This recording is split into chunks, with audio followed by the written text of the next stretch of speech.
피곤하니까 코를 곤다, 당연한 거다 그렇게 생각하시는데 꼭 그렇지만은 않습니다.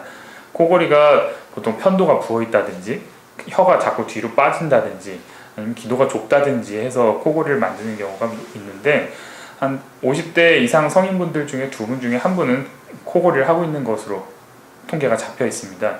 코골이 자체는 뭐 옆 사람만 불편하지 크게 문제가 되지는 않는데, 여기서 짚고 넘어가야 될 거는 수면 무호흡증입니다. 말 그대로 주무실 때 숨을 안 쉰다는 뜻입니다. 그러니까 이렇게 멈춘 상태로 한 10초 정도 숨을 쉬지 않고 있다가 파 하고 터지면서 숨을 쉬는 게 1시간 동안 한 5차례 이상 반복될 때 수면 무호흡증이라고 진단을 받을 수가 있고요. 이 경우는 뇌졸중의 발생이 더 높아진다든지 당뇨나 혈압으로 이어진다든지 이런 의학적인 문제를 일으킬 수가 있어서 치료를 받는 게 꼭 필요합니다. 특히 본인들은 대부분 코 고는 걸 모르시는데, 옆 사람이 너무 괴로워한다든지 아니면 낮에 술 취한 사람처럼 자꾸 졸립다든지 집중력이 떨어진다든지 만성 피로가 온다든지 이런 경우에 수면에 문제가 있는지 한 번 더 확인해 보는 게 필요합니다. 보통은 병원에 가시면은 수술할까 봐 걱정을 많이 하시는데, 간단하게 치료하는 방법도 있습니다.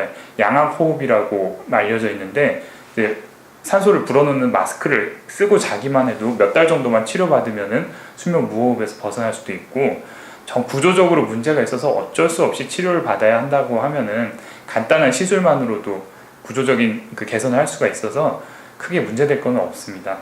걱정하지 마시고 병원, 코골이 하시는 분들은 병원 꼭 방문해 주시기 바랍니다.